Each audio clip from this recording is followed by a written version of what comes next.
So I'm going to touch on a topic that Dr. Kowalski also talked about in shoulder replacement. But let's talk about a specific problem in the wrist. So wrist fractures are extremely common. They represent up to 17% of all extremity fractures. And the vast majority of wrist fractures that we see are treated successfully without surgery. However, many of us have seen or taken care of patients where they've run into problems with wrist fractures. So there are some wrist fractures that may be better treated with a cast or surgery that we miss an opportunity and they may heal in an incorrect position. This is what we call a malunion. So this is among the most common complication of wrist fractures or distal radius fractures. So distal radius malunions, significant ones can cause real problems. They can cause cosmetic deformity, pain, stiffness, carpal instability, and a risk of arthritis. And this has been borne out in multiple studies. And after a distal radius fracture, the rate of malunion has been reported to be as high as 17%, and it's higher when treated without surgery as compared to treated with surgery. So we have various parameters in our orthopedic literature of what's the normal alignment and what's acceptable alignment for wrist fractures.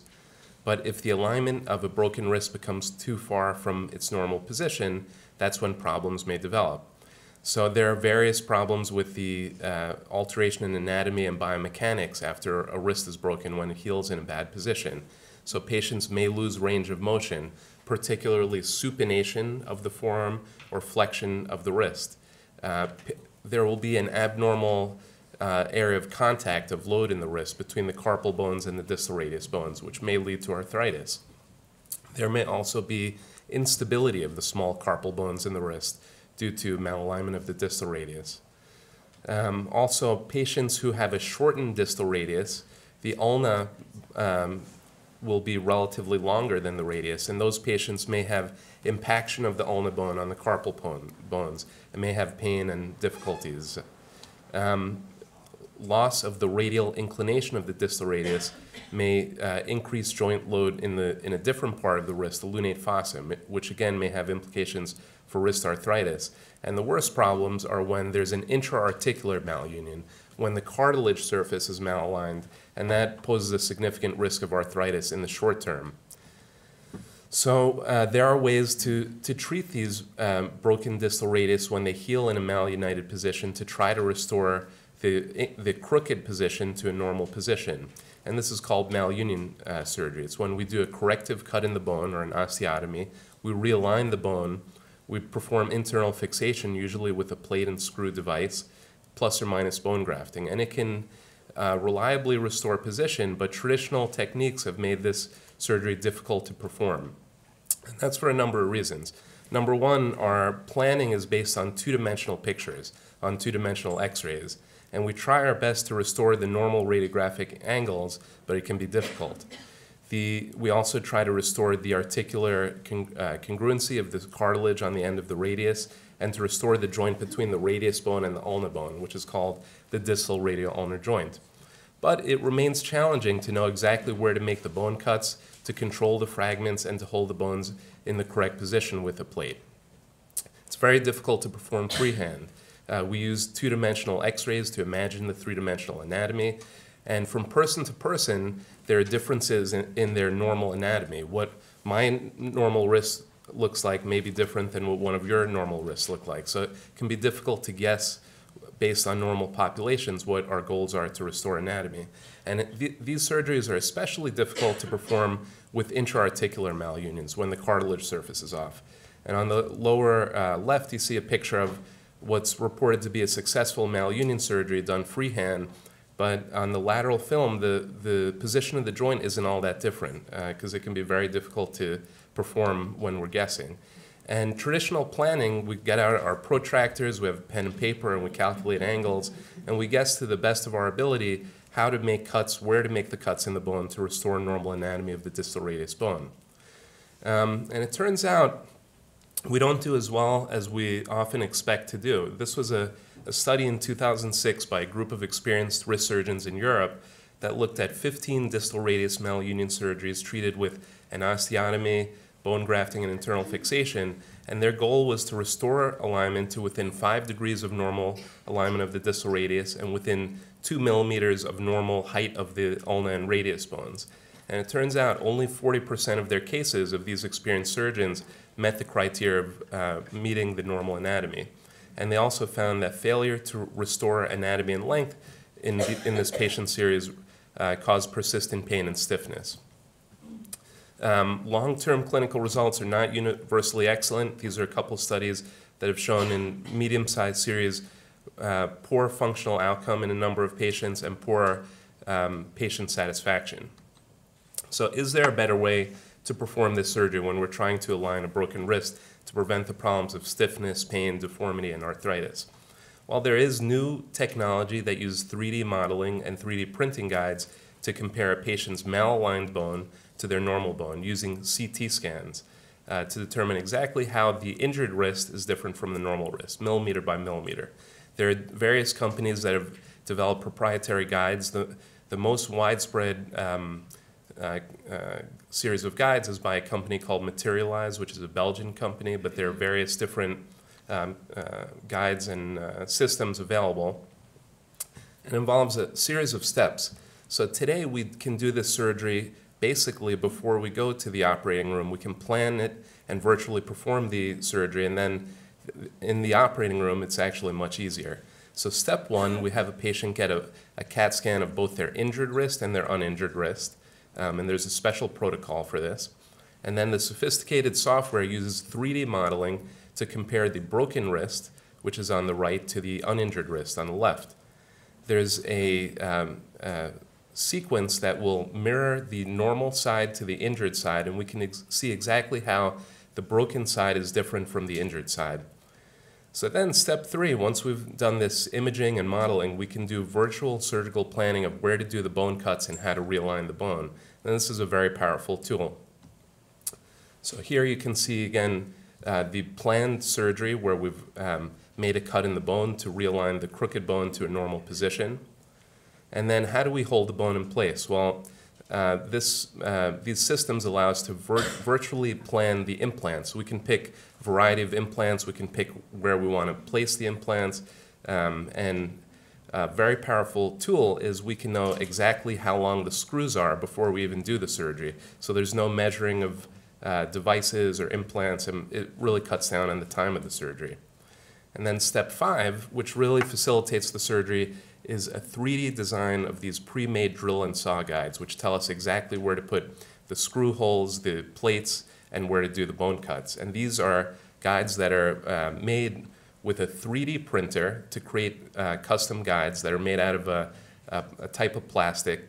And obviously we all know about the 3D printers that are becoming more and more widespread for various applications, but a 3D printer is basically a printer that uses a laser to sinter particles layer by layer in layers as thin as 0.1 millimeter to manufacture a three-dimensional guide out of plastic or metal implants.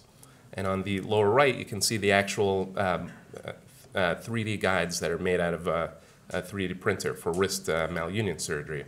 So now the easy part is actually doing the surgery because we've planned it, we know our implant, we know where to make the cuts, and we have our guides. And this technology has made what traditionally was a very difficult surgery to do precisely into a very predictable and easier surgery. So patient-specific guides, which will precisely fit that patient's bone and anatomy, allow us to exactly place drill holes and bone cuts and plates. So all of the planning is done beforehand, and it limits our time in the operating room. So here's just a case example of a patient I had taken care of a couple years ago. 64-year-old right-hand dominant woman who was an active woman. She liked to do yoga and exercise. She had broken her wrist about a year before she had seen me. She missed an opportunity to be treated in a cast or with surgical treatment. Her ulnar bone was prominent, and she had pain on the ulnar side of the wrist. She couldn't do a lot of her daily activities. She couldn't do yoga or push-ups. She had very limited range of motion in her left wrist. She could only bend her left wrist 25 degrees compared to 90 on the other side, limited ability to supinate the forearm, and she was tender on the ulnar side of the wrist. Here we can see on the left side a picture of her injured wrist where the end of the radius bone is significantly angulated dorsally. That's what we call dorsal angulation, compared to her normal side on the right. And the ulna bone, which you can see here, is significantly longer on the left wrist compared to the right wrist. So that causes impaction of the ulna bone into the carpal bones and causes pain. So traditionally, if we were to treat this with a realignment surgery, it would be a very difficult procedure to do precisely. But this software allows us to make what was a difficult surgery very predictable. So bilateral CT scan showed us exactly how the injured wrist compared to her normal wrist in blue. We virtually planned the surgery, and you can see there's a pretty significant correction there. And then a 3D printer created numerous patient-specific templates for the drill holes and bone cuts to allow us to guide the precision of the realignment to within a millimeter. And it was nice to know exactly how long all of our screws needed to be before we even got to the OR. These are models of the actual 3D guides that fit on the patient. The two on the number 1 and 2 guide our drill holes, and the number 3 guides our bone cut. So then the templates fit onto the individual patient's wrist to precisely guide the realignment. And in this case, because there was a large gap between the bones, we placed bone graft. And another powerful tool of this technology is we can precisely know the size and shape of the bone graft beforehand. And this is on the right side of a cadaveric femoral head that we use to create bone graft to fill the gap. So this was the actual patient on the back of the wrist where we packed bone graft in to support the bones. This is the immediate post-op result. So the plate fit perfectly, there was no guesswork, and the bone was realigned. And whereas this was the patient's wrist anatomy prior to surgery, a year post-op, it actually looks like a normal wrist, and she healed nicely. This was her result at 1 year. She regained the majority of her motion, where she had a very stiff wrist beforehand. And ultimately she did well. So the studies showed that this technology allows us to correct for malalignment to within a millimeter or less of our planned corrections. It has excellent potential to improve wrist function in complex injuries that we had difficulty to realign in the past. There are some outcome studies now. There was a group that published a series in 2003 and 2013 in the Journal of Hand Surgery that looked at 6 intra-articular malunions. These are the most difficult cases for us to do, that had a step off of more than 2 millimeters, that were treated with corrective guides with 3D generated guides. And in all cases, the bone healed within 8 weeks. At a year, 4 of the 6 patients were pain-free. Range of motion and grip strength improved in all cases, and the post-op x-rays showed a well-aligned joint. Another meta-analysis was done recently in 2017 that looked at 15 previously published studies that used 3D planned corrective osteotomy guides for distal radius, so a total of 68 patients.